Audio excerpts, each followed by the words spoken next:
साथियों नमस्कार।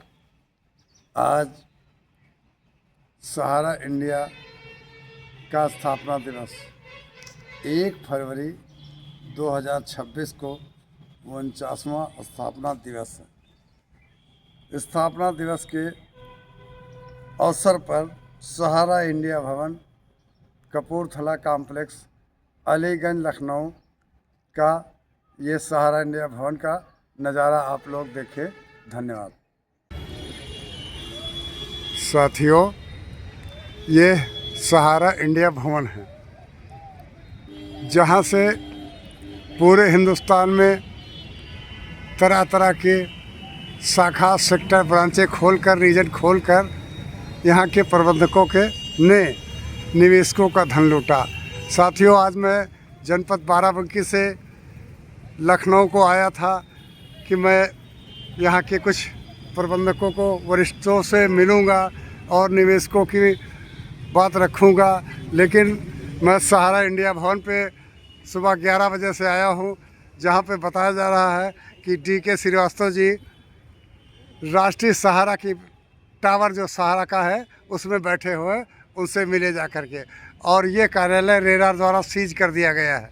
साथियों मैंने यहाँ के कर्मचारियों से मिलने की कोशिश किया, उन लोगों ने मिले, वो कहने लगे भैया मैं कि शाम को भोजन मिल जाए, इतने साल नौकरी किया है, सुबह भोजन मिल जाए, इन आशाओं पे मैं जी रहा हूँ।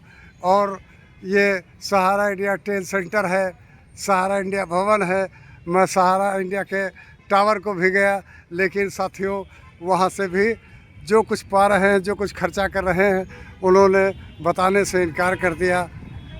और वो कहते हैं मेरी नौकरी का सवाल है, मेरे बच्चे का सवाल है, मैंने इतने सालों से यहाँ पर नौकरी किया है, मैं कुछ बोल नहीं पाऊँगा। ऐसी स्थिति में दबे कुचले जो इस्तीफा से संबंधित कर्मचारी थे राष्ट्रीय सहारा टावर में, उन लोगों से भी मैं मिलने की कोशिश किया, लेकिन वहाँ का जो मैनेजमेंट सिक्योरिटी थी वो सिक्योरिटी गार्डों ने आकर के पूर्ण रूप से प्रतिबंधित कर दिया और किसी भी बात पे चर्चा न करने से सबको हिदायत दे दिया। यहाँ पर केवल साथियों गाड़ियाँ ही गाड़ी देखी जा सकती है और यहाँ पर कुछ नहीं देखा जा सकता है।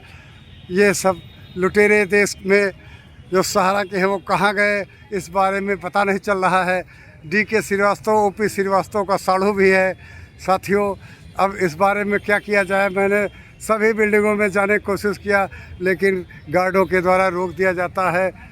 ये अब यहाँ के लिए यही बताया जा रहा है कि निवेशकों का पैसा आप कैफे जाइए, वहाँ से पैसा आप ऑनलाइन डिमांड करिए CRCS से। मैंने बताया कि भाई प्रति कार्ड का प्रति खाता का 100 रुपया लिया जा रहा है, और इसके बाद वहाँ से आपत्तियाँ आ रही कि आपका मेंबरशिप नंबर मेंबरशिप एक से ज़्यादा है, या अकाउंट नंबर गलत है, या आधार नंबर गलत है। ऐसी स्थिति का जिम्मेदार सहारा प्रबंधन ही, लेकिन मुझे यहाँ का एक भी स्टाफ ने मुंह खोलने की ज़रूरत नहीं की। मैं थक हार कर केवल इस बात के लिए सबूत दे रहा हूँ कि मैंने आज सुबह से बहुत मेहनत किया है और इस समय लगभग 5 बज रहा है, अभी तक मुझे कोई जानकारी नहीं दी गई है। साथियों पीड़ित भाइयों बहनों, संघर्ष करो, कानूनी प्रक्रिया करो और एक साथ लड़ो। पैसा मिलना असंभव है। ये सहकारिता मंत्रालय CRCS और सहारा प्रबंधन की मिली भगत से साथियों पैसा नहीं मिल पा रहा है। साथियों मैं इस YouTube चैनल आपकी आवाज़ DL यादव 4748 के माध्यम से आप समस्त लोगों को ये जानकारी देना चाहता हूँ कि मैं आज सुबह से दिन भर परेशान रहा, इन तीनों बिल्डिंगों में गया, यहाँ तक कि सहारा इंडिया सहारा शहर को भी गया, लेकिन कहीं पर कोई सुनवाई नहीं हुई, ना कोई मिलने को तैयार हुआ। इन्हीं बातों के साथ मैं अपनी बात समाप्त करता हूँ। धन्यवाद।